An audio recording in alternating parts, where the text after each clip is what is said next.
Aquí, en esta cocina donde el tiempo parece haberse quedado a dormir en los rincones, es donde más escucho los ecos. No son voces claras, no. Son susurros que se enredan con el chisporroteo del comal. Suspiros que se mezclan con el aroma del café de olla que siempre preparo por las mañanas, con su canela y piloncillo. Hoy, sin embargo, el café se me enfría. Hoy he decidido hablar, no con un sacerdote, ni con un psicólogo, sino con estas paredes que han sido mis cómplices mudas durante 73 años. Te lo voy a contar a ti, que quizás solo eres el viento, o mi propia conciencia desesperada por aligerar su carga. Porque el silencio, mi querido oyente, ya pesa más que todos los recuerdos juntos. Mi historia no comienza con un grito, sino con un callar. Comienza en este mismo pueblo, San Juan de las Flores, donde las campanas de la iglesia no solo marcaban el ángelus, sino también las reglas de la vida. Éramos una familia respetable, de esas que se ven en las fotografías antiguas.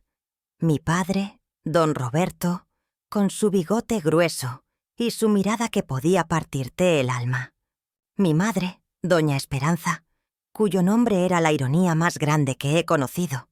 Y mi hermano mayor, Javier, el príncipe de la casa, el heredero de todo, incluso de mí. Nuestra casa era de adobe, fresca en verano y fría en invierno. Tenía un patio central donde mi madre sembraba geranios y donde las lavanderas llegaban los lunes con sus chismes y sus risas que se callaban cuando yo me asomaba. Yo era Sofía, la hija, la doncella. Mi mundo estaba delimitado por el portón de la calle y la puerta trasera que daba al huerto. Más allá, solo existía lo que me contaban. Mi deber, desde que tengo uso de razón, era obedecer. «Es tu deber, Sofía», me decía mi madre mientras me enseñaba a amasar el nixtamal para las tortillas. «Es tu deber ayudar a tu padre, que trabaja tanto. Es tu deber cuidar a tu hermano, que es el hombre de la casa». Y yo, como una buena hija de los años 40, creía que el amor se medía en sacrificios callados. Aprendí a leer los estados de ánimo de mi padre en el modo en que tomaba su café. Si soplaba fuerte sobre la taza, era mejor ser invisible. Si lo bebía de un trago, el día prometía calma. La primera vez que entendí que mi cuerpo no era mío, tenía 9 años. Mi padre llegó borracho una noche. El olor a aguardiente y cigarro lo precedía como un mal presagio. Mi madre me empujó suavemente hacia él. «Ayúdalo a acostarse, Sofía. Es tu deber». Yo, con mis trenzas y mi camisón de floresitas, lo tomé del brazo. Sus manos, ásperas como lija, se cerraron sobre mis hombros con una fuerza que me heló la sangre. No fue lo que hizo. Solo se desplomó sobre su cama. Sino la manera en que me miró. No era la mirada de un padre. Era la de un hombre que ve un objeto. Una semilla de terror se plantó en mi vientre esa noche. Aprendí a sobrevivir en la invisibilidad. Me volví una experta en caminar sin hacer ruido, en respirar tan quedo que parecía que no estaba. Me refugié en los pequeños rituales, en el sonido de la radio de la cocina, que siempre sintonizaba boleros tristes de Agustín Lara, en el olor a tierra mojada cuando caían las primeras lluvias, en el consuelo tibio de una tortilla recién hecha. Mi mundo se redujo a los sentidos, porque los sentimientos eran un lujo demasiado peligroso. Mi madre, ¿qué decir de mi madre? Ella era el silencio hecho mujer. Su vida era un eterno «sí, señor», y un «como usted diga». Creo que ella también había aprendido a vivir en una jaula, y en lugar de buscar la llave, me enseñó a mí a amoldarme a los barrotes. Su amor era real, pero estaba enfermo, torcido por una tradición que le decía que la sumisión era una virtud. Cuando a veces me veía temblar, se acercaba y me acariciaba el cabello, sus dedos finos y fríos. «La vida es así, hija», susurraba. «No, Dios nos pone pruebas. Hay que aguantar con dignidad». Y yo aguanté. Me convertí en una fantasma en mi propia casa. Una sombra que recorría los pasillos, que servía la comida, que remendaba la ropa, que sonreía cuando era necesario y lloraba solo cuando la oscuridad de la noche me cubría por completo. El miedo fue mi primer maestro. Me enseñó que mi voz no valía nada, que mis lágrimas eran un pecado de ingratitud, y que mi cuerpo era un territorio que pertenecía a otros. Miro mis manos ahora, arrugadas y marcadas por el tiempo, y veo las manos de esa niña que se aferraba a la orilla del fregadero, conteniendo la respiración, escuchando los pasos en el corredor. El silencio no es solo la ausencia de sonido, es una presencia, es una casa dentro de otra casa. Y yo, Sofía, aprendí a vivir dentro de ese silencio, porque era el único lugar donde, al menos por un rato, podía seguir siendo dueña de mi propio aliento. Y así, entre el aroma del cilantro y el comino, entre el repique de las campanas y las letras de los boleros que hablaban de amores traicioneros, fui creciendo hacia una verdad que aún no me atrevía a nombrar, hacia un destino que mi familia tejía para mí con hilos de obligación y secretos. El miedo no solo me enseñó a callar, me enseñó que a veces el amor y el deber son las cadenas más difíciles de romper. El recuerdo se me antoja a veces como un cuarto lleno de espejos, todos torcidos, donde quiera que mire. Me encuentro con mis propios ojos, pero son los ojos de la niña que fui, y me miran con una pregunta que aún no sé responder. Después de aquella primera semilla de terror, la vida siguió, como sigue el río aunque arrastre suciedad y piedras rotas. Los días se hicieron uno detrás de otro, monótonos y pesados, como las cuentas de un rosario negro. Cumplí 12 años. Mi cuerpo comenzó a cambiar, a traicionarme. Las curvas suaves que empezaban a asomarse bajo mi vestido eran como banderas que yo no quería izar, anuncios de una feminidad que sentía como una condena. Mi madre me dio un trozo de tela elástica, una faja. «Para que te aprietes un poco, hija», me dijo sin mirarme a los ojos. «Es mejor pasar desapercibida». Y yo, que ya era una experta en la invisibilidad, me enrollé esa tela como si fuera una armadura, como si pudiera comprimir no solo mi cintura, sino mi propio ser, hasta ocupar menos espacio, hasta ser tan plana e insignificante que nadie se fijara en mí. Fue por esa época cuando la dinámica en casa empezó a cambiar de una manera sutil, insidiosa. Mi hermano Javier, 2 años mayor que yo, ya no era solo el niño que me jalaba las trenzas. Se estaba convirtiendo en un hombre, una réplica más joven y vigorosa de mi padre. Empezó a mirarme con la misma curiosidad posesiva con la que mi padre miraba sus tierras. Y mi padre, él lo notó. Y en lugar de poner un alto, de proteger a su hija, algo se activó en su mirada. Una especie de orgullo perverso, como si yo fuera un animal de cría que estaba dando muestras de su valor. Las noches se volvieron el escenario de mi pesadilla. Ya no era solo la borrachera ocasional de mi padre. Era un ritual. Después de la cena, cuando mi madre se refugiaba en la cocina a lavar los trastes, con un ruido que parecía querer ahogar cualquier otro sonido, mi padre se recargaba en su silla y decía: «Javier, ayúdale a tu hermana a levantar la mesa. Es tu deber enseñarle a ser una buena mujer». Al principio era solo eso, recoger los platos con Javier respirando cerca de mí, su presencia cargada de una energía que me erizaba la piel. Pero luego, los deberes se fueron multiplicando. «Javier, ve a la habitación de tu hermana y revisa que haya barrido bien debajo de la cama». «Sofía, tu hermano te va a enseñar a planchar mis camisas. Es importante que aprendas». Mi madre, desde la puerta, asentía con la cabeza, sus labios apretados en una línea delgada y pálida. «Obedécelos, Sofía», me susurraba después cuando estábamos solas. «Es por tu bien. Un día tendrás un marido y debes saber servir». Servir. Esa palabra se me clavó como un cuchillo sin filo. Todo era servir. Servir la comida, servir la casa, servir el humor de los hombres de la familia. ¿Y yo? ¿A quién le servía yo? ¿A mi madre? No. Ella solo era la capataz de mi prisión. Otra reclusa que me pasaba las llaves de mi propia celda. La primera vez que sucedió lo innombrable fue una tarde de lluvia. El agua caía con furia sobre el tejado, golpeando las tejas como tambores. Mi madre había ido a la iglesia para un rosario especial. Mi padre y Javier estaban en la sala, escuchando la radio. Yo estaba en mi cuarto, remendando una sábana, sintiéndome extrañamente segura por el estruendo de la tormenta que aislaba nuestra casa del mundo. De pronto la puerta se abrió. Era mi padre. Traía olor a tabaco y a ese aguardiente barato que siempre bebía. «Ven», dijo sin más. Su voz no dejaba lugar a preguntas. Lo seguí a la sala.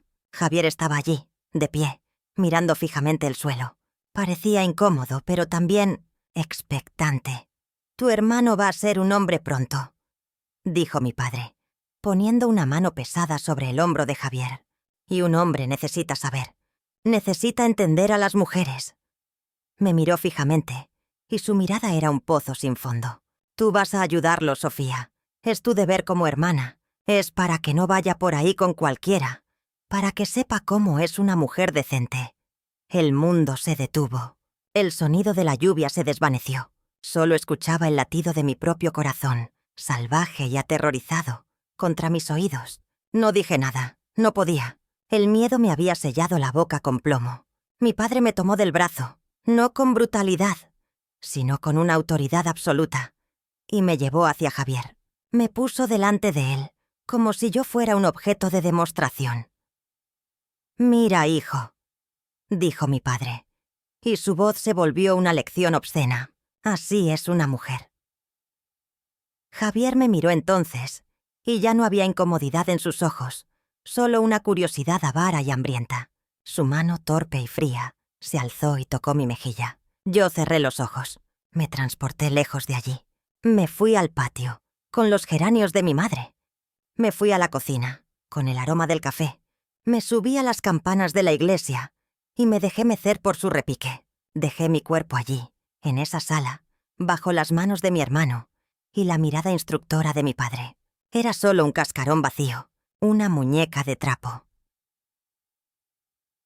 Cuando terminaron, cuando mi padre dio por concluida la lección, con una palmada en la espalda a Javier, me soltaron. «Puedes irte», dijo mi padre, como si me hubiera pedido que le pasara la sal. Caminé hasta mi cuarto, mis piernas temblorosas, mi alma hecha añicos. Me encerré con pestillo y me desplomé en el suelo, junto a la cama. No lloré. El dolor era demasiado grande para las lágrimas. Escuché a mi madre llegar más tarde, el ruido de sus pasos en el corredor. Se detuvo frente a mi puerta. Escuché su respiración, un suspiro largo y tembloroso. Sabía, por Dios que sabía, pero no llamó, no preguntó, solo siguió caminando. Y ahí, tirada en el suelo frío, entendí la verdad más devastadora de todas. No solo estaba atrapada por los hombres de mi casa, también estaba abandonada por la única mujer que podría haberme salvado. El silencio de mi madre fue el segundo violador esa noche, y supe, con una certeza que me heló el alma, que aquella no sería la última vez, que el deber acababa de revelarme su verdadero y monstruoso rostro. Después de esa tarde de lluvia, la casa se encogió. Las paredes, que antes me protegían con su sombra, ahora se inclinaban sobre mí, amenazantes. El aire se volvió espeso, difícil de respirar, como si cada partícula estuviera cargada con el secreto que ahora habitaba entre nosotros. Ya no era solo el miedo a mi padre, o la incomodidad ante mi hermano, era la certeza de que mi cuerpo ya no era un refugio, sino un territorio ocupado, un campo de entrenamiento para la masculinidad de Javier. La vida siguió, porque la vida es testaruda y no conoce de tragedias íntimas. Los gallos seguían cantando al amanecer, las tortillas había que amasarlas, la ropa sucia se acumulaba en el canasto, pero cada tarea, cada gesto cotidiano, estaba ahora teñido de esa nueva y horrible normalidad. Mi madre me evitaba la mirada más que nunca. Sus manos, cuando me pasaba una escoba o un plato, temblaban ligeramente. Era el único indicio de su complicidad, un temblor que delataba la grieta en su silencio. Mi padre, por su parte, me trataba con una especie de familiaridad distante, como un ganadero que ha marcado a una de sus reses y ya no necesita vigilarla de cerca. Había delegado. Javier era ahora el custodio directo de mi educación, y Javier, al principio titubeante, fue abrazando su nuevo rol con una mezcla de arrogancia y voracidad que me daba náuseas. «Sofía, ven». Era la orden que helaba mi sangre. Podía ser en cualquier momento. Después de comer, cuando mi padre se recostaba a dormir la siesta, o por la noche, cuando mi madre fingía una tos persistente en su cuarto, ahogando cualquier otro sonido con su disimulo. Yo obedecía. ¿Qué otra cosa podía hacer? La rebelión era un lujo que no me podía permitir. La desobediencia habría significado una paliza, o algo peor, la expulsión total del poco afecto condicional que aún recibía. Caminaba hasta su habitación, la de Javier, que olía a sudor juvenil y a tabaco. Él cerraba la puerta sin hacer ruido. No hablábamos. Él cumplía con lo que creía que era su derecho, su lección práctica. Yo me ausentaba. Aprendí a viajar dentro de mi cabeza con una destreza de superviviente. Mientras sus manos recorrían mi cuerpo inmóvil, yo cantaba mentalmente los boleros de la radio. Solamente una vez. Amé en la vida. Recitaba las oraciones que me enseñó la catequista. Dios te salve María, llena eres de gracia. Contaba las grietas en el techo, las flores del papel tapiz que se repetían una y otra vez. Cualquier cosa para no estar allí. A veces, en medio de ese horror, lo miraba. Veía su perfil concentrado, sus labios apretados. No había placer en su rostro, no el que yo imaginaba que debería haber. Había una intensidad febril, una necesidad de reafirmar algo que él mismo no entendía. Y a veces, en un destello fugaz, creía ver un atisbo de vergüenza, de confusión, que se disipaba tan pronto como nuestros ojos se encontraban. En esos segundos, sentía un odio tan profundo y tan quieto, que me asustaba más que el miedo mismo. Un día, tras una de esas visitas, me quedé tumbada en su cama, mirando al techo, sintiéndome más vacía que un cántaro roto. Javier se vistió en silencio, y antes de salir, se detuvo. Sin mirarme, dijo con una voz ronca que no le reconocía. «No es personal, Sofía. Es lo que hay que hacer». Esas palabras, «no es personal», resonaron en mí con una fuerza extraña. Fue en ese momento que entendí que él también era un prisionero de la expectativa de mi padre, de esa idea torcida de la hombría que lo convertía en un verdugo tanto como a mí en una víctima. No lo perdoné, jamás. Pero esa comprensión añadió una capa más de amargura a mi calvario. No era solo maldad, era una cadena de tradición envenenada que nos estrangulaba a todos. Mi único consuelo, si es que se le puede llamar así, era la rutina fuera de esas 4 paredes. Los domingos íbamos a misa. Me arrodillaba en el banco de madera, el olor a incienso y cera quemada llenándome los pulmones, y miraba el rostro dolorido de la Virgen María. Ella también había sufrido, pensaba. Ella también había tenido que aceptar un destino que no eligió, pero a ella, al menos un ángel se lo había explicado. A mí, solo me lo impusieron con la crudeza de un mandato familiar. Caminar de regreso a casa, con mi familia formada. Mi padre adelante, orgulloso. Javier a su lado, imitando su paso. Mi madre y yo detrás. 2 sombras silenciosas. La gente nos saludaba. ¡Qué familia tan decente, don Roberto! Él asentía con soberbia. Yo bajaba la vista, y el sabor de la hostia en mi lengua se mezclaba con el sabor amargo de la hipocresía. La iglesia no era un refugio. Era solo el escenario donde nuestra farsa se vestía de santidad. Una tarde, mientras pelaba papas en la cocina, mi madre se acercó. «Tienes que ser fuerte, Sofía», murmuró, como si hablara con las papas y no conmigo. Las mujeres de esta familia siempre hemos sido fuertes. La miré entonces, directamente a los ojos. Fue la primera vez que me atreví. «¿Fuerte para qué, mamá?», pregunté, y mi voz sonó como un cristal roto. «¿Para aguantar? ¿Para callar?». Ella palideció. Sus manos se aferraron al delantal. «Para sobrevivir», susurró, y se dio la vuelta, rompiendo ese fugaz y peligroso contacto. Su respuesta me dejó más sola que nunca. Sobrevivir. Esa era la meta. No vivir, no amar, no ser feliz. Solo sobrevivir. Y en ese instante, con el cuchillo de pelar en la mano y la pila de papas blancas como pequeños cadáveres frente a mí, supe que si me limitaba a sobrevivir, acabaría por pudrirme por dentro. Igual que esas papas si las dejaba demasiado tiempo al aire libre. La resistencia tenía que ser otra cosa. Tenía que ser secreta, silenciosa, y tenía que nacer de un lugar que ellos no pudieran tocar, un lugar que aún no sabía cómo encontrar, pero que, por primera vez, empecé a anhelar con una desesperación feroz. El frío de esa última pregunta, la que le lancé a mi madre, se quedó flotando en la cocina durante días, como un humo espeso que no se decidía a salir por la ventana. Ella me evitaba más que nunca, y yo, en un acto de desafío silencioso, dejé de buscarla con la mirada. Nuestra comunicación se redujo a lo estrictamente necesario. La sal, el carbón, ya limpié el baño. El resto era un océano de cosas no dichas que nos separaba. Mi cuerpo se volvió mi único idioma, pero era un idioma torpe y lleno de dolor. Aprendí a leer sus señales con la precisión de una cartómana leyendo naipes. Un dolor sordo en el bajo vientre significaba que la próxima visita de Javier estaba cerca. Un temblor en las manos que mi padre estaba de mal humor. Un nudo en la garganta, que había escuchado a mis padres discutir en voz baja detrás de su puerta. Discusiones que siempre terminaban con el llanto ahogado de mi madre. Fue entonces cuando el acto de comer se volvió otra forma de resistencia. Empecé a rechazar la comida. No de manera dramática, sino lenta, sistemática. Dejaba la mitad de las tortillas en el plato. Le daba la carne al perro cuando nadie veía. Bebía sorbos de agua que apenas humedecían mis labios. Si mi cuerpo era el campo de batalla, yo iba a debilitarlo. Si mi feminidad emergente era el problema, yo la haría retroceder. La faja que mi madre me dio ya no era suficiente. Quería desaparecer, convertirme en un esqueleto, en algo tan frágil y quebradizo que nadie quisiera tocar.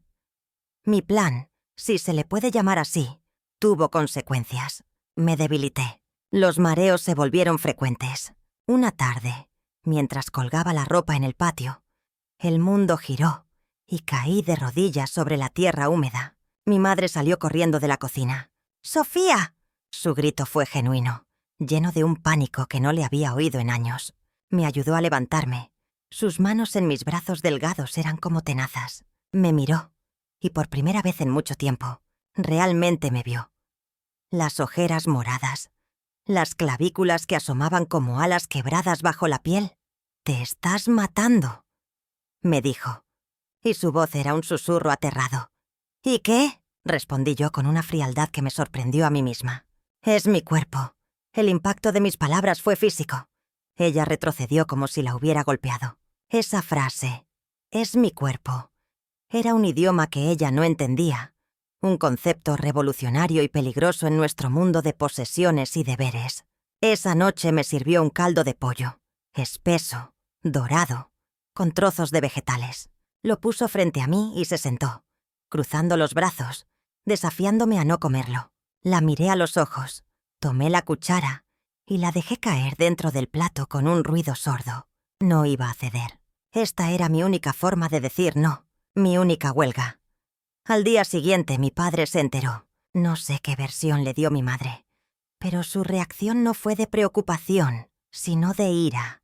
Esa noche, después de cenar, me agarró del brazo con fuerza y me arrastró hasta su habitación. Javier ya estaba allí, esperando, con la mirada baja. «¡Mira lo que haces!», le espetó mi padre a Javier, señalándome como si fuera un animal enfermo. «No estás cumpliendo bien con tu deber. La tienes así de flaca, de mustia. Una mujer debe estar sana. Debe estar disponible». La palabra «disponible» cayó sobre mí como un ladrillo. No me querían muerta, no. Querían mi cuerpo vivo y lo suficientemente fuerte para soportar su uso. Mi protesta silenciosa, mi intento de desaparecer, había sido interpretada como un fracaso de Javier, no como un grito de auxilio mío.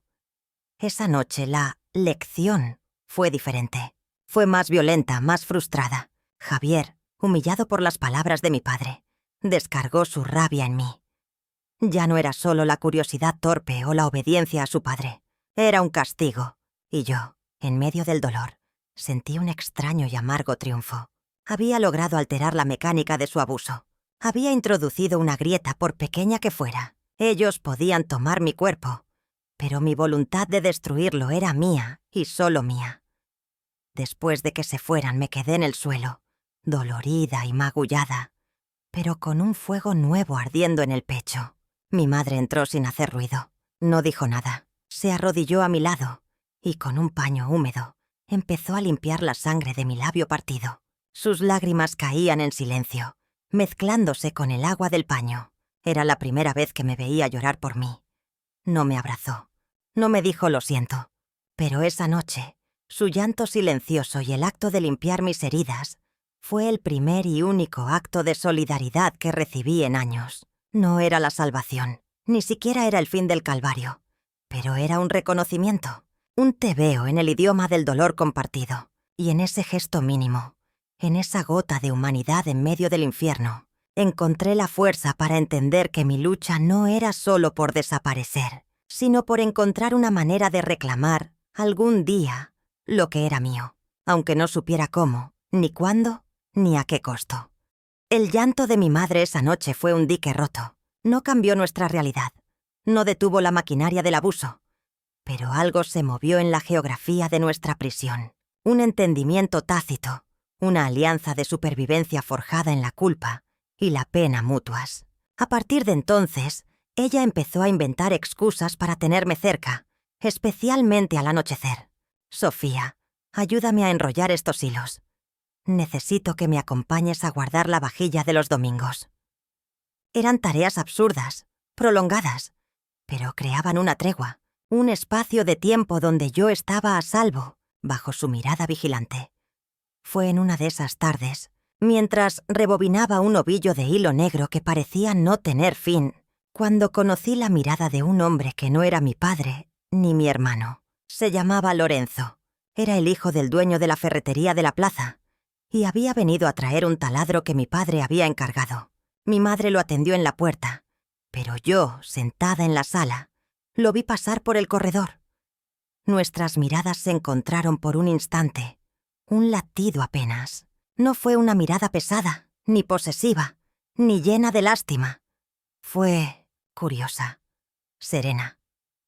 Tenía los ojos color de miel y una cicatriz pequeña en la ceja izquierda. Ese segundo, brevísimo, fue el primer contacto con un mundo exterior que no era hostil. Un mundo donde un hombre podía mirarme sin querer arrancarme algo. Bajé la vista de inmediato, el corazón galopándome como un caballo desbocado. El miedo fue lo primero, por supuesto. El miedo a que mi padre o Javier hubieran notado ese intercambio furtivo. Pero cuando alcé la vista de nuevo y el corredor estaba vacío, lo que quedó no fue solo miedo, sino una sensación nueva, tan extraña que casi no la reconocí. Un cosquilleo de curiosidad. Lorenzo empezó a aparecer con más frecuencia. Traía clavos, martillos, pintura. Siempre tenía una excusa para venir a nuestra casa. Y siempre sus ojos buscaban los míos en ese instante robado. Yo aprendí a estar en la sala o en el patio, en los momentos en que era probable que llegara. Era un juego peligroso, lo sabía, pero era el único juego que tenía. La única emoción que no estaba podrida por el miedo o el asco. Una vez, me atreví a sonreírle. Fue un gesto minúsculo, apenas un leve movimiento de los labios. Él, al devolvérmela con una sonrisa amplia y franca, iluminó la penumbra de mi corazón como un relámpago. En ese momento supe lo que era la esperanza. No una esperanza grandiosa de rescate, sino una pequeña y tímida, de que existieran otros tipos de hombres, otros tipos de miradas. Por supuesto, mi padre lo notó. La antena de su control captó la energía nueva en la casa. «Ese muchacho de la ferretería viene demasiado», dijo una noche en la cena, clavándome sus ojos sobre la mesa. «No le des motivo, Sofía. Una mujer decente no llama la atención». «Sí, papá», murmuré, sintiendo cómo la sonrisa que había guardado de Lorenzo se convertía en ceniza en mi boca. Javier también lo notó. Y su reacción fue diferente, más visceral. Esa misma noche, su visita fue cargada de una posesividad renovada, más brutal. «¿Eres de esta casa?», me susurró con rabia, sus dedos marcando mi piel. «No levantes la vista para otro. No te perteneces». Ahí entendí la verdadera naturaleza del poder que ejercían sobre mí. No era solo físico, era psicológico.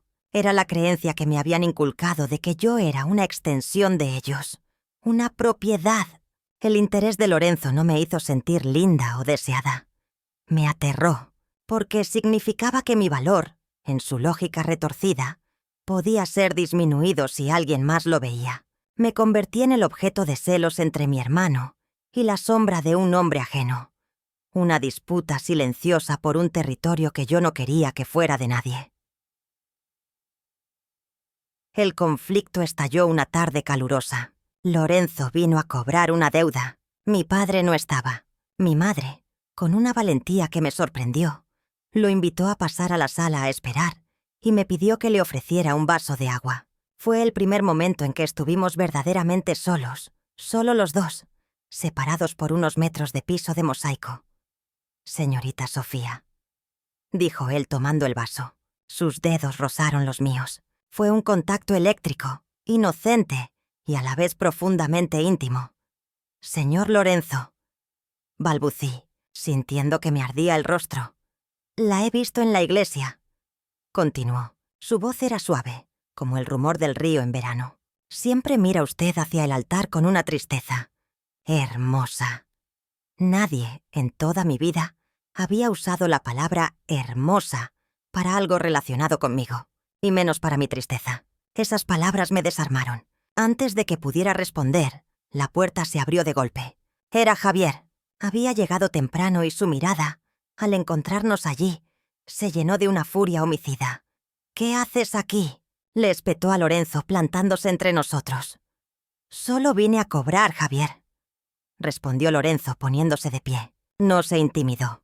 Su postura era firme pero calmada. «Ya cobraste. Ahora vete», gruñó mi hermano. «Y no vuelvas a dirigirle la palabra a mi hermana». El aire se cortaba con un cuchillo. Lorenzo miró a Javier. Luego me miró a mí. Yo estaba paralizada, temblando como una hoja. Vi en sus ojos que entendía. No los detalles, por supuesto, pero sí la dinámica de posesión y amenaza. Asintió lentamente, con una tristeza profunda en su mirada de miel.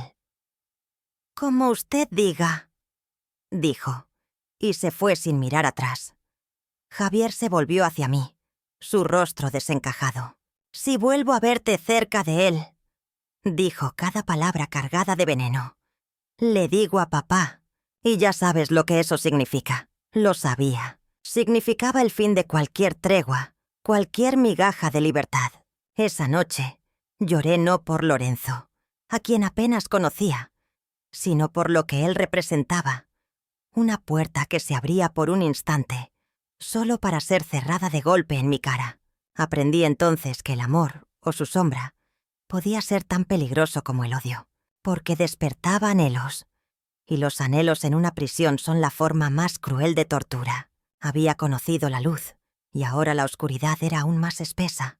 La amenaza de Javier surtió efecto. Me volví una sombra otra vez, más silenciosa, más discreta que nunca. Evitaba incluso asomarme a la ventana que daba a la calle, por si acaso Lorenzo pasaba. El miedo se había renovado, mezclado ahora con una punzada de vergüenza ajena. Él había visto la crudeza de mi jaula.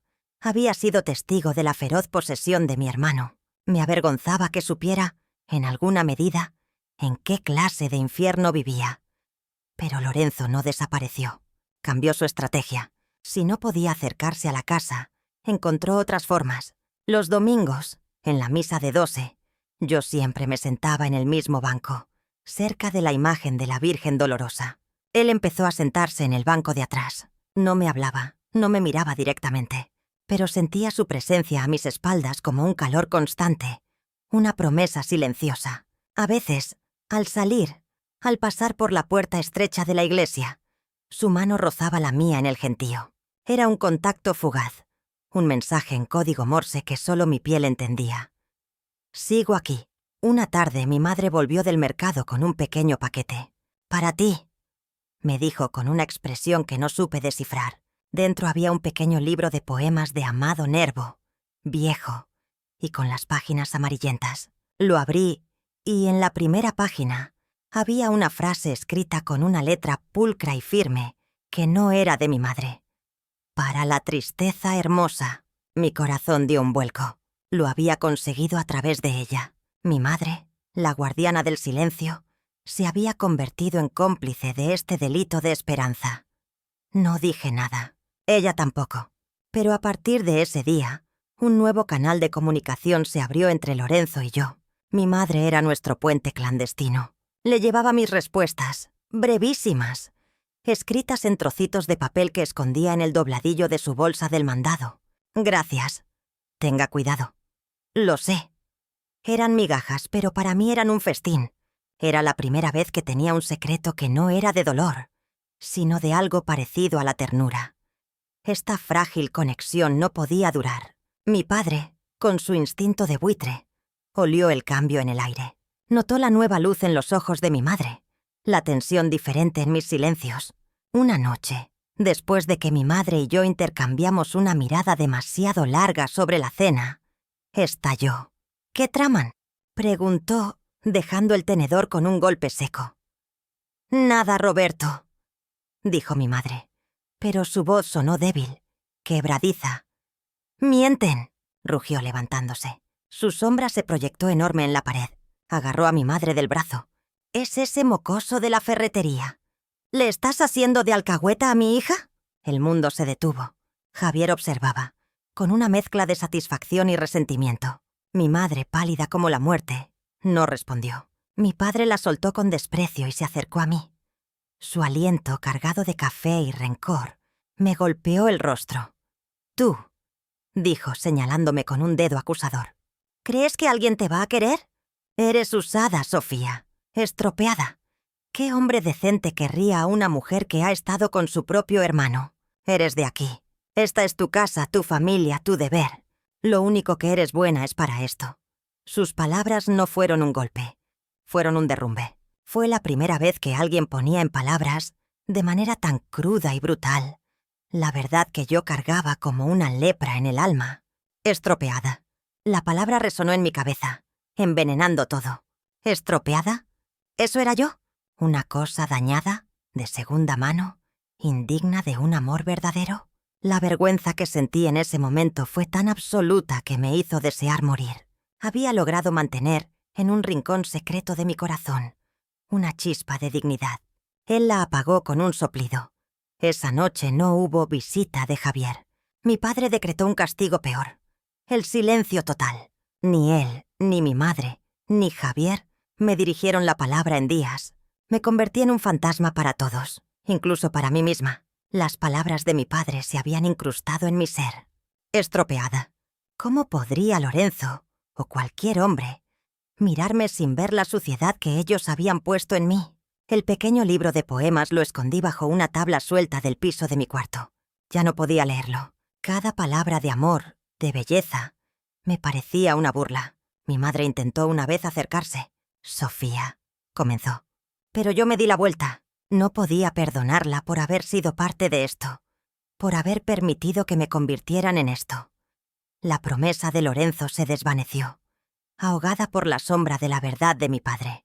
Ya no era una joven con un admirador secreto. Era una mujer estropeada, condenada a la casa que la había arruinado. Y la parte más terrible era que, en lo más profundo, empezaba a creer que él tenía razón. El amor, si es que alguna vez había sido una posibilidad, ahora se sentía como la más cruel de las ilusiones. No solo me habían robado mi cuerpo y mi infancia, ahora, con unas pocas palabras, me habían robado también el futuro. El silencio que mi padre impuso se convirtió en una losa. Ya no era el silencio cómplice de antes. Era un silencio de condena, de exilio doméstico. Comía sola, después de que ellos terminaban.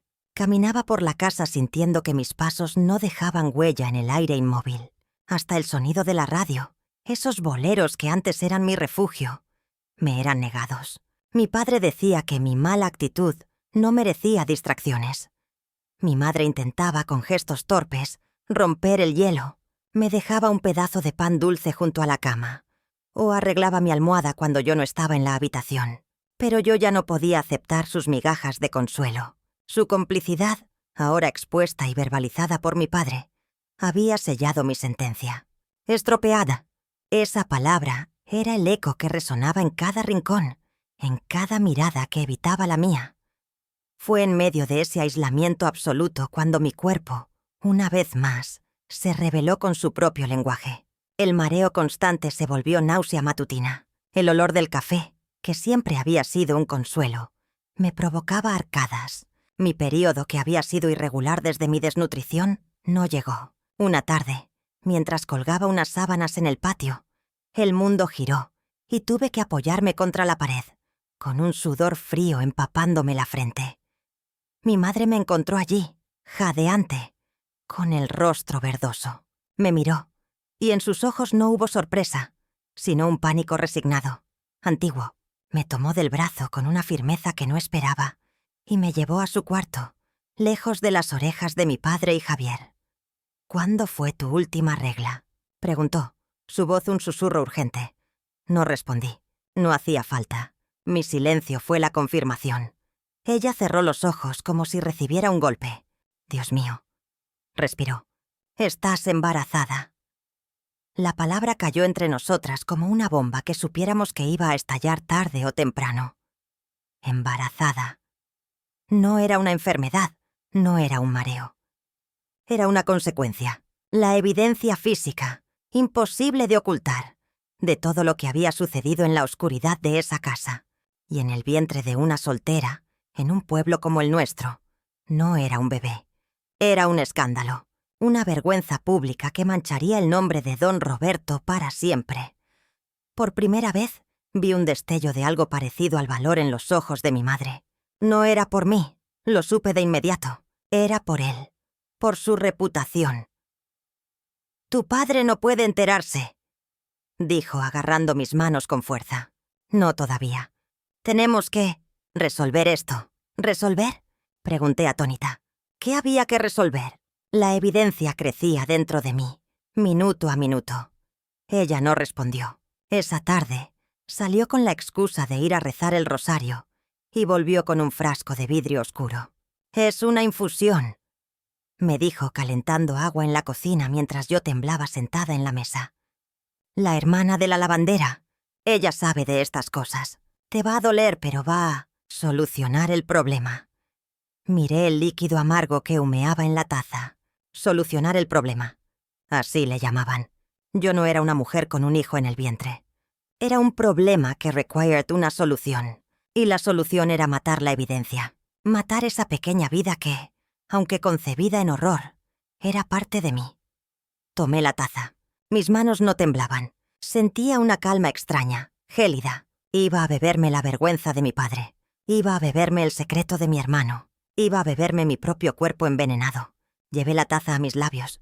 Pero entonces algo pasó. Un movimiento dentro de mí. Un aleteo leve. Imperceptible para cualquiera que no fuera yo. No era el bebé. Era demasiado pronto para sentirlo. Era mi propia alma, gritando desde el fondo del pozo. No, no era un grito de virtud, ni de maternidad. Era un grito de propiedad. Mi cuerpo había sido un campo de batalla, un territorio ocupado. Pero esto que crecía dentro, era mío, solo mío. Era la única cosa que nadie me había arrebatado todavía. Era la evidencia, sí, pero también era mi única posesión verdadera. Bajé la taza. La dejé sobre la mesa con un golpe sordo. «No», dije. Mi voz sonó clara, firme, en la cocina silenciosa. Mi madre me miró, aterrada. «Sofía, es tu única opción. Tu padre te va a...» «No», repetí levantándome. «Que se entere». «Que se enteren todos». No era valentía. Era el agotamiento final de una bestia acorralada que se da la vuelta para enfrentar a su cazador. Si mi cuerpo era el escándalo, entonces que lo fuera. Si mi vergüenza era la prueba de su pecado, que la vieran todos. Ya no me importaba. La palabra estropeada ya no tenía poder sobre mí. Porque dentro de mí crecía algo que ellos no habían tocado. Algo que era solo mío, incluso si había sido sembrado en la violencia. Iba a tener a ese bebé, y al hacerlo por primera vez, estaba tomando una decisión sobre mi propio cuerpo. Una decisión terrible, dolorosa, que me llevaría al infierno, pero que era mía, solo mía. Y en ese no silencioso, pronunciado frente a una taza de veneno, encontré los cimientos rotos de lo que, con el tiempo, se convertiría en mi libertad. Mi no resonó en la cocina con la fuerza de una campanada. Mi madre se quedó paralizada, mirando la taza de té intacta como si fuera un animal peligroso al que había fallado en domar. No dijo nada. Recogió la taza, vertió el líquido amargo en el fregadero y lavó el recipiente con una furia silenciosa. El mensaje era claro. Yo había firmado mi sentencia, y la de ella. Ahora tendríamos que enfrentar las consecuencias juntas, aunque fuera desde trincheras opuestas. Las siguientes semanas fueron una tensa espera. Mi cuerpo empezó a delatarme. Las náuseas eran imposibles de ocultar. El ligero abultamiento bajo mi vestido, aunque lo disimulara con la faja, era una bandera de seda que solo yo sentía ondeando. Mi padre era como un sabueso. Era cuestión de tiempo. El día que llegó fue un sábado. Estaba lavando los trastes del desayuno. Él se acercó por detrás, quizás para pedir más café. Su mirada se clavó en mi cintura, en la curva que el delantal ya no podía esconder por completo. El silencio detrás de mí se volvió pesado, cargado. Sentí su respiración cortarse. «¿Qué es eso?», preguntó, su voz un trueno bajo. Me di la vuelta. No dije nada. No hacía falta. Mis ojos, mi silencio, mi cuerpo mismo eran la respuesta. Su rostro pasó del desconcierto a la comprensión, y de la comprensión a una ira tan blanca y fría que pensé que me golpearía allí mismo. Pero no lo hizo. Su violencia, esta vez, fue más calculada. «Javier», llamó, sin apartar su mirada de mí. Su voz cortó el aire de la casa. Javier apareció en la puerta de la cocina, con la expresión de quien espera una reprimenda habitual. «Mira», le dijo mi padre, señalándome el vientre. «Mira tu obra». Javier me miró. Su rostro se descompuso. No fue vergüenza, ni remordimiento. Fue pánico. El pánico de un niño que ha roto el jarrón más valioso de la casa. «Pero tú dijiste», balbuceó, mirando a mi padre. «Yo no dije que la dejaras preñada, idiota», rugió mi padre. Y entonces, sí, descargó su furia, pero no sobre mí. Le dio una bofetada a Javier que lo hizo tambalear contra la pared. «Una bastarda en mi casa. La deshonra». Ahí estaba, la verdadera preocupación. No mi salud, no el bebé, no el pecado. La deshonra, la mancha en su nombre. Yo era el jarrón roto, y Javier el niño torpe que lo había roto. El castigo fue inmediato y público. Esa misma tarde mi padre me encerró en mi cuarto. «No saldrás de aquí hasta que eso nazca», dijo a través de la puerta. «Y entonces se dará en adopción. Nadie debe saber. Nadie». Mi mundo, que ya era pequeño, se redujo a 4 paredes y una ventana con rejas. Mi madre me traía la comida en silencio, evitando mis ojos. A veces, dejaba caer una lágrima sobre el plato. Yo ya no sentía nada por ella. Su dolor era un lujo que yo no podía permitirme contemplar. Pero el pueblo, ese ser vivo que todo lo ve y todo lo susurra, empezó a notar mi ausencia. ¿Dónde estaba la hija de don Roberto? ¿Enferma? ¿Castigada? Los rumores volaban como chispas en un campo seco. Mi padre, para sofocarlos, inventó una historia. Yo me iría a cuidar de una tía anciana en otro estado. Una mentira frágil, pero suficiente para la gente que prefería no ver la verdad de frente. Una tarde, desde mi ventana, vi a Lorenzo. Estaba parado frente a la casa, mirando hacia mi ventana. No hizo ningún gesto. Solo estuvo allí, plantado, como un árbol en medio del desierto. Su mirada no era de reproche, ni de curiosidad malsana. Era de despedida. Él también había escuchado los rumores. Había conectado los puntos. Me vio a través de los barrotes, y en sus ojos no vi el desprecio que yo esperaba, sino una tristeza infinita. Alzó la mano lentamente, un gesto casi imperceptible, y luego se dio la vuelta y se fue. Fue el último clavo en el ataúd de cualquier esperanza que hubiera podido guardar. Su mirada me dijo lo que yo ya sabía. Estaba irrevocablemente sola. Los meses pasaron en una neblina. Mi vientre crecía, y con él una extraña determinación. Esa criatura que se movía dentro de mí ya no era solo la evidencia o el problema. Era mi compañera de celda. Le hablaba en voz baja. Le contaba historias de un mundo que no conocía. Le prometía que su vida sería diferente, aunque no supiera cómo. Ella era mi acto de rebelión final. Mi padre podía encerrarme, podía planear quitármela, pero no podía evitar que, en la intimidad de mi prisión, yo la amara. La geografía de mi mundo era ahora mi cuarto, pero también el universo que se expandía bajo mi piel. Aprendí que el desprecio de los otros podía construir muros a tu alrededor, pero no podía tocar el reino que habitabas dentro de ti mismo. Ellos tenían el poder de encerrar mi cuerpo, pero el amor que empezaba a florecer en la oscuridad más profunda era un territorio que solo me pertenecía a mí.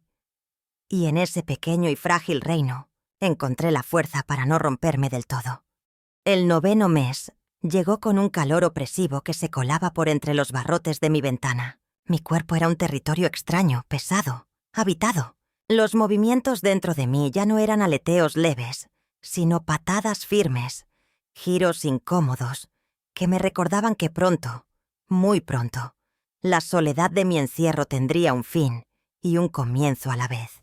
Mi padre había contratado a una partera de un pueblo vecino, una mujer de pocas palabras y manos ásperas que venía cada semana a revisarme. No me hablaba, solo palpaba mi vientre con una profesionalidad fría que era, en cierto modo, un alivio.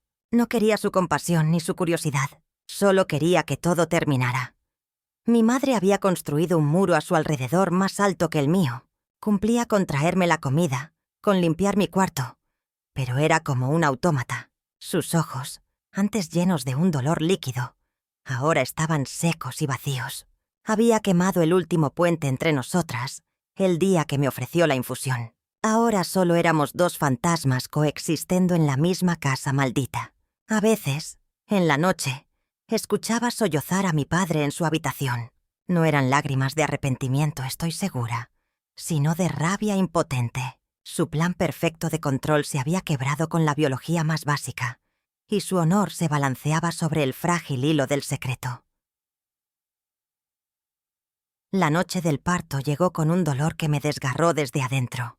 Fue una tormenta en mi vientre, un terremoto que no me permitió ausentarme, como sí había hecho tantas veces antes. Esta vez, el dolor era mío, solo mío, y tenía que enfrentarlo con cada fibra de mi ser. La partera llegó con su bolsa de tela. Mi madre encendió velas. Nadie dijo una palabra. El único sonido era mi jadeo entrecortado y el crujir de la madera de la cama bajo mis puños cerrados. Fue un parto largo, cruel. Cada ola de dolor era un recordatorio de todo lo que había vivido, de todas las manos que me habían lastimado. Pero en el clímax de la agonía, cuando creí que me partiría en dos, sucedió algo. Un empuje final, un grito que se me escapó de lo más hondo. Y luego, el llanto, un llanto vigoroso, limpio, que llenó la habitación silenciosa y le declaró la guerra a toda la oscuridad que habitaba en esa casa. La partera puso a la criatura en mis brazos. Era una niña, pequeña, arrugada, con un puñado de cabello negro pegado a su cabeza. Sus ojos hinchados se abrieron por un instante. Eran de un gris azulado, como el cielo antes del amanecer. Y me miraron, no con juicio, ni con conocimiento, sino con una pureza absoluta. En ese instante todo el dolor, el miedo, la vergüenza, se desvanecieron. No hubo un rayo de luz celestial, no. Fue algo más terrenal, más poderoso. Fue un reconocimiento. Ella era mía. No me pertenecía, como un objeto. Era mía en el sentido más profundo, como lo es la respiración. Una extensión de mi ser que, sin embargo, era completamente su propia persona. La toqué con la yema de mis dedos, temblorosa. Su piel era suave como el pétalo de una magnolia. Olía a vida, a promesa, a un mundo nuevo.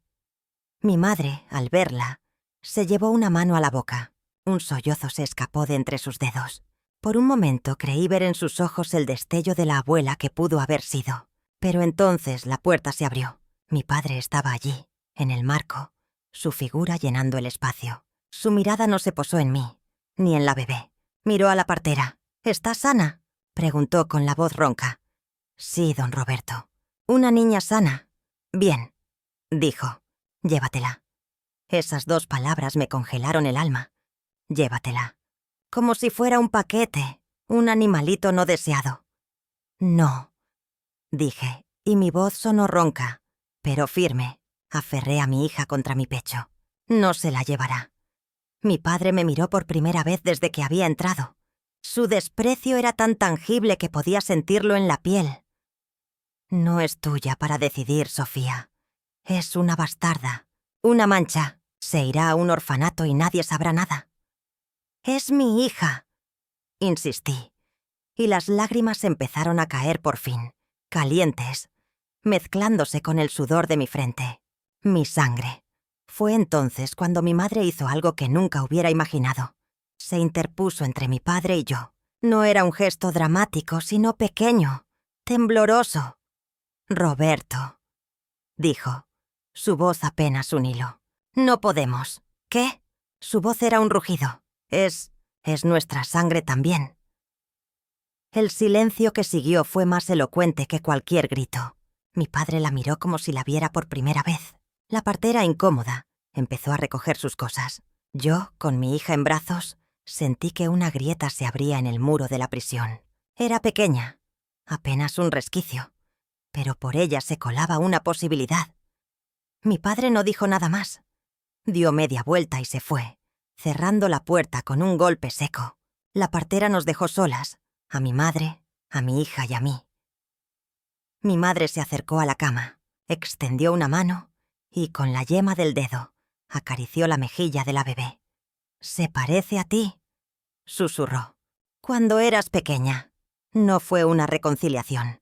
No hubo un abrazo, ni un perdón, pero en ese gesto, en esa caricia, hubo un reconocimiento. Ella había elegido un bando, el bando de la sangre, de la vida que se abre paso incluso entre los escombros.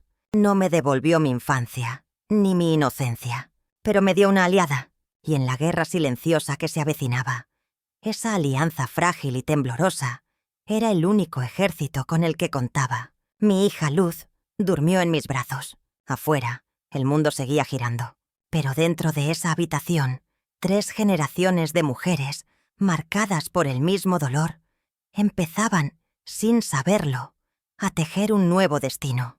La llegada de Luz cambió la química de la casa. No fue un cambio brusco, ni amoroso, sino una reorganización silenciosa y tensa de las piezas de nuestro infierno.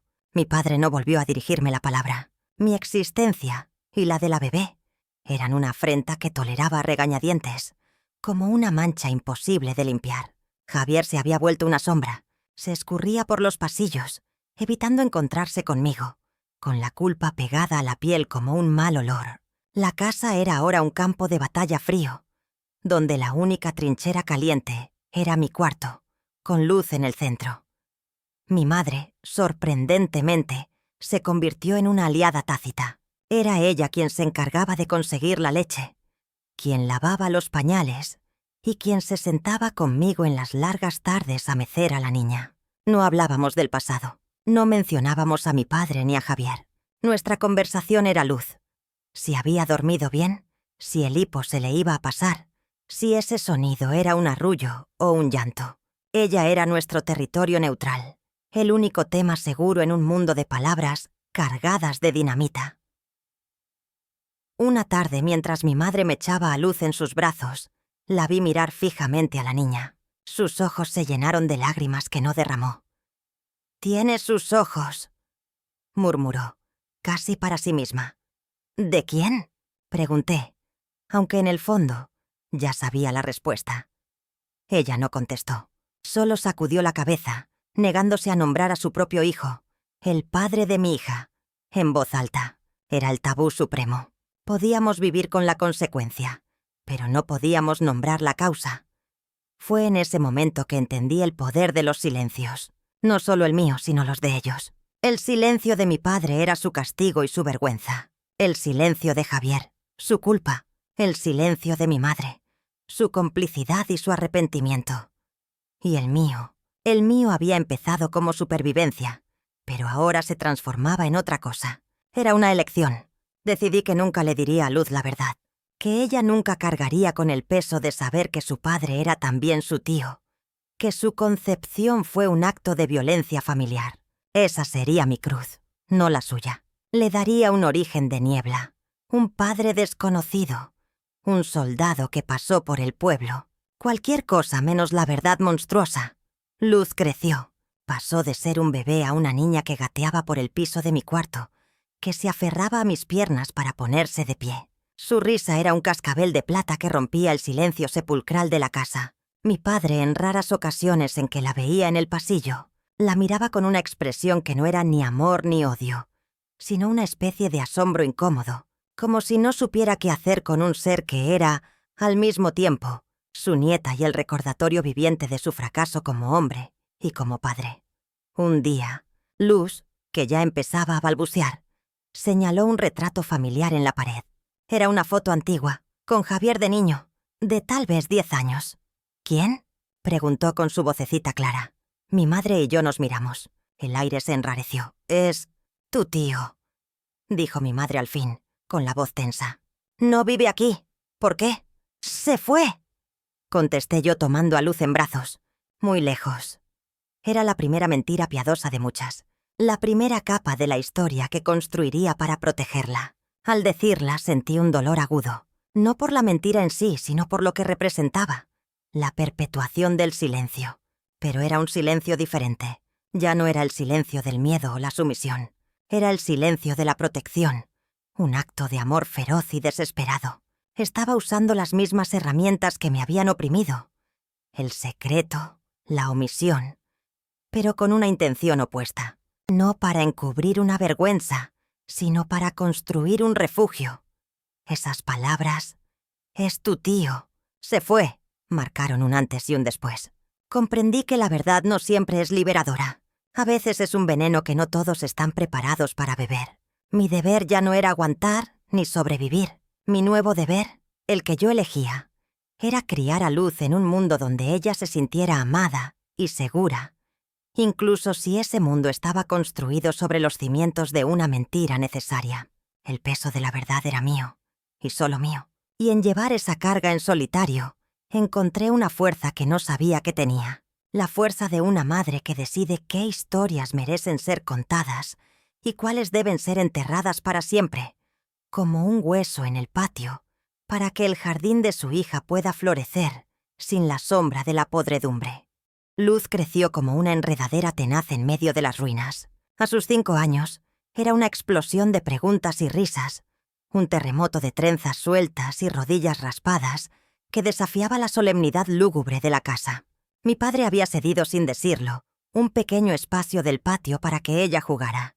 Ya no la miraba con asombro incómodo, sino con una curiosidad distante, casi involuntaria. A veces, la observaba desde la ventana de su estudio, inmóvil, mientras ella hablaba con sus muñecas de trapo o perseguía a una mariposa. Yo me había convertido en una sombra protectora, siempre cerca, siempre alerta. Mi mundo seguía siendo pequeño. La casa, el mercado los sábados con mi madre y Luz, la iglesia los domingos.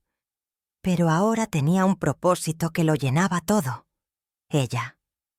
El amor que le tenía era un animal feroz y silencioso que habitaba mi pecho.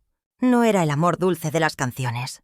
Era un amor territorial, defensivo, siempre listo para mostrar los dientes. Una tarde, Luz estaba jugando a la comidita con unas hojas y un poco de barro en el patio.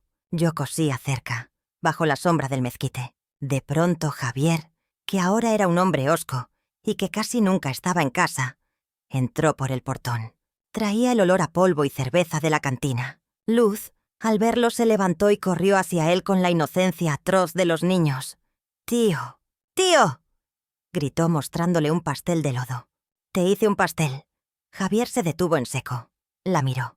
Yo contuve la respiración, la aguja clavada en el costal de frijol que remendaba, cada músculo en tensión. Vi cómo su rostro por un instante se suavizó. Una emoción indescifrable. ¿Nostalgia? ¿Dolor? Cruzó por sus ojos. Alzó la mano lentamente, como para tocar su cabeza. Pero entonces, su mirada se encontró con la mía, y algo se quebró. Vio en mis ojos la advertencia muda, la historia de horror que nos unía, el muro infranqueable de mi desprecio. Su mano se detuvo en el aire, a centímetros de las trenzas de Luz. La cerró en un puño y la bajó. Su expresión se endureció de nuevo, volviéndose la máscara impasible que siempre usaba. No me molestes, le dijo a Luz, con una voz ronca, y pasó de largo hacia su cuarto, dejando a la niña con el pastel de lodo aún extendido, su carita confundida. Luz se quedó quieta, mirando la puerta por donde había desaparecido. Luego volvió a donde yo estaba, sus pequeños hombros un poco encogidos. «El tío no quiso mi pastel», dijo, con un deje de tristeza. «No es que no lo quisiera, mi vida». Mentí, abrazándola contra mí. Su cabello olía a sol y a tierra. «Es que los grandes a veces tenemos días tristes». «¿Por qué está triste el tío?» Porque se le perdió algo muy importante», respondí, eligiendo cada palabra con el cuidado de quien camina sobre cristales. Esa noche, mientras arropaba a Luz en su cama de palo, una que mi madre había conseguido y colocada en un rincón de mi cuarto, ella me miró con sus ojos serios. «Mamá, ¿tú también estás triste a veces?». La pregunta me atravesó. «A veces sí, mi amor. ¿Y yo te pongo contenta?». Un nudo me cerró la garganta. «Tú eres mi alegría más grande», le dije besando su frente. «La alegría más grande del mundo». Esa fue la primera grieta, la primera vez que la sombra de nuestro secreto familiar tocó a Luz, no con crudeza, sino con la confusión sutil de un rechazo. Y supe con una certeza que me heló la sangre, que no podría protegerla para siempre. El muro que había construido a su alrededor era alto, pero la verdad era un río subterráneo que, tarde o temprano, encontraría una fisura por donde fluir. A la mañana siguiente, mi madre me encontró llorando en silencio en la cocina, mientras preparaba el desayuno. No preguntó. Simplemente se acercó y puso una mano en mi hombro. Era un gesto seco, torpe, pero era un reconocimiento. Ambas sabíamos que estábamos en una carrera contra el tiempo, criando a una niña en un campo minado. La casa ya no era solo una prisión de recuerdos. Era un escenario donde una niña inocente empezaba a hacer preguntas para las que nuestras respuestas, nuestras mentiras piadosas, eran cada vez más frágiles. La próxima grieta podía ser más ancha, y por ella podía colarse no solo la confusión, sino el monstruo de la verdad. Los años pasaron sobre San Juan de las Flores como un río lento, llevándose pedazos de todo, dejando otros atrás. Luz cumplió 12 años. Ya no era la niña del patio. Era una joven silenciosa y observadora, con una inteligencia en la mirada que a veces me daba miedo. Había heredado mi costumbre de escuchar más de lo que hablaba, pero en ella no era sumisión, sino una aguda percepción. Empezaba a notar las grietas en nuestra fachada familiar. Mi padre, don Roberto, se había vuelto un viejo amargado y quebrado. La soberbia se le había convertido en resentimiento, y el resentimiento en una tos persistente que lo mantenía despierto por las noches. Ya no mandaba, solo existía, como un mueble pesado y polvoriento en la sala. Javier se había ido de la casa unos años atrás. Dijo que iba a buscar trabajo a la capital. Nadie lo detuvo. Nadie preguntó cuándo volvería. Su partida fue un alivio para todos. Un secreto que se iba de paseo, alejando el peligro de la verdad. Mi madre envejeció de golpe. Sus manos, antes inquietas, ahora pasaban horas quietas en su regazo, sus ojos perdidos en un punto fijo de la pared. Yo, en cambio, me había fortalecido. El amor por Luz había sido un fuego que, al alimentarlo, me había fundido y forjado de nuevo. Ya no era la muchacha aterrorizada. Era una mujer con las cicatrices a la vista y una determinación de acero. Trabajaba bordando manteles y servilletas para las señoras del pueblo, un trabajo discreto que me daba una pequeña independencia, unas monedas que escondía en una lata debajo de las tablas del piso, junto al libro de poemas de Nervo. Era mi fondo para Luz, para su futuro, para sacarla de allí algún día. El detonante final fue una tarde de octubre.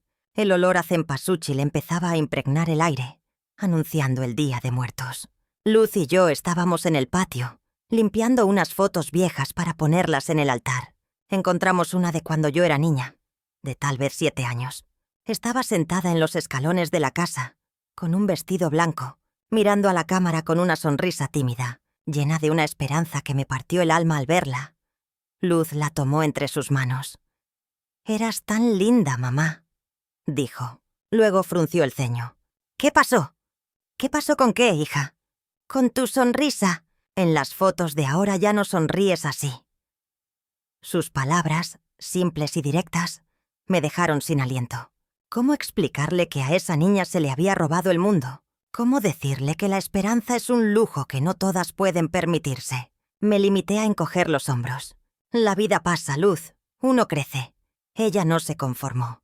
Esa noche, mientras preparábamos el altar, poniendo el vaso de agua para los sedientos, la sal para las ánimas, las velas para iluminar su camino, ella miró la foto de mi abuela, a quien nunca conocí. «Mamá», preguntó. Su voz era suave pero firme en la penumbra de la sala. «¿Nuestra familia siempre ha sido tan... triste?» La pregunta flotó en el aire, cargada de toda la verdad que no habíamos dicho. Mi madre, que estaba colocando una flor, se quedó inmóvil.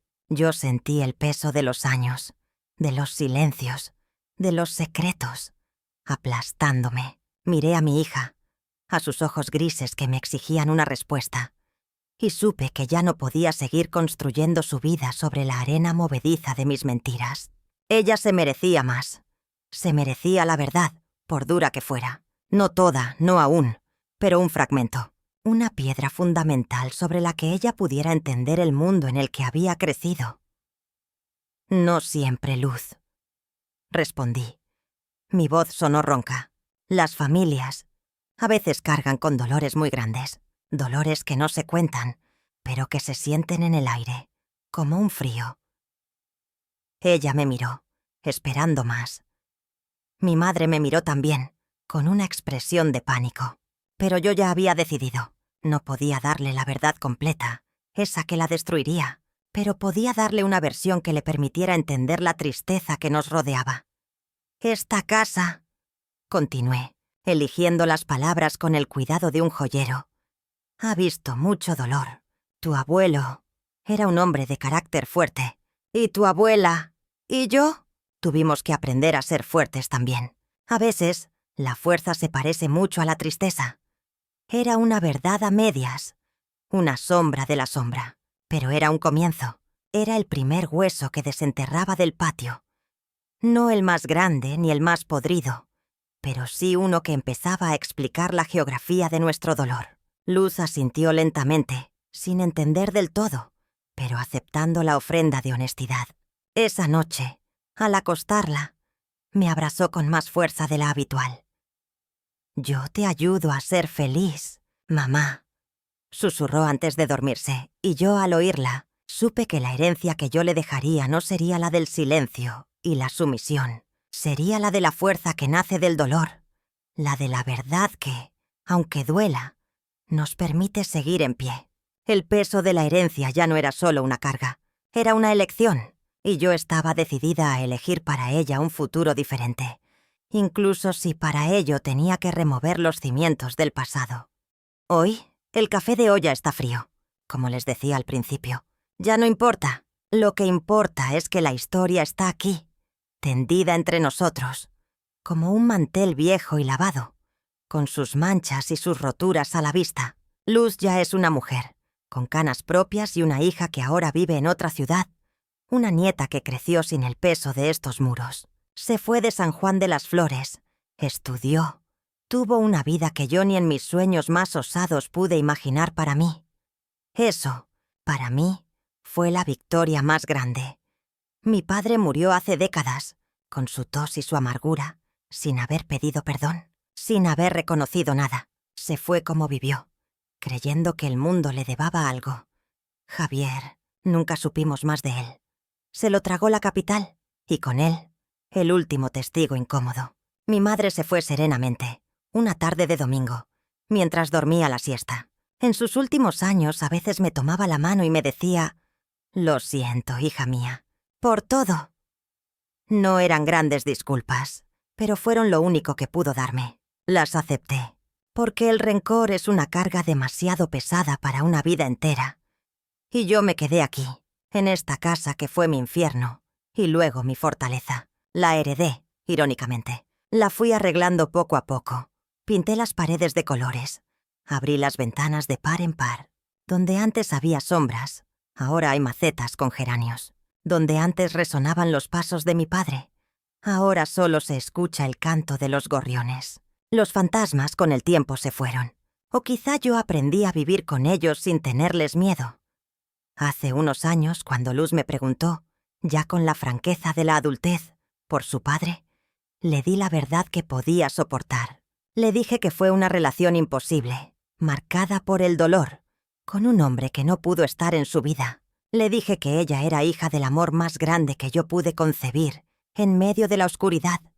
El amor de una madre por su hija. No era toda la verdad, pero era la verdad de mi corazón. Y ella, con esa sabiduría que tienen los hijos que han sido amados profundamente, lo entendió, me abrazó y me dijo: «Eres la mujer más fuerte que he conocido». No me siento fuerte. Me siento en paz. Miro mis manos sobre la mesa. Estas manos viejas que amasaron el dolor y luego acunaron la esperanza. Ya no tiemblan. Contar esta historia, sacarla de donde ha estado guardada por tanto tiempo, no ha sido para buscar lástima, ni venganza. Ha sido para ponerle un nombre a los fantasmas. Para decir, esto pasó, y yo estoy aquí. El silencio puede ser una prisión, pero también puede ser un refugio. Yo elegí transformar el mío, primero en un escudo para proteger a mi hija, y luego, al final de mis días, en una historia. Porque las historias, al contarlas, dejan de ser monstruos que nos devoran por dentro y se convierten en parte del paisaje, en leña que se quema para calentar a los que vienen después. El deber, esa palabra que tanto odié, ahora la entiendo de otra manera. Mi deber no era aguantar, ni callar, ni servir. Mi verdadero deber, el que descubrí al tener a Luz en mis brazos, fue sobrevivir para romper la cadena. Mi deber fue amarla lo suficiente como para que el ciclo de dolor se detuviera en mí. Y lo cumplí. Afuera, las campanas de la iglesia empiezan a repicar. Es la hora del Ángelus. Su sonido ya no me parece una condena, sino solo un recordatorio del tiempo que pasa. Indiferente y sabio. Ya no queda rabia en mi corazón, solo una tristeza serena. La que queda cuando se ha aceptado que la vida duele, pero también cura. He pasado mi vida entre los olores de esta cocina. El de la masa agria, el del cilantro, el del café de olla. Hoy, al contar mi historia, he percibido un nuevo aroma, uno que nunca antes había reconocido. El olor de la verdad liberada. No es dulce ni amargo, es limpio, como la tierra después de la lluvia, como un alma lavada, al fin, por sus propias lágrimas. Y ahora, con el último suspiro de esta confesión, me doy cuenta de que el silencio ya no pesa. Se ha convertido en algo que me pertenece, no algo a lo que yo pertenezco. Y en ese pequeño, inmenso cambio reside toda mi victoria.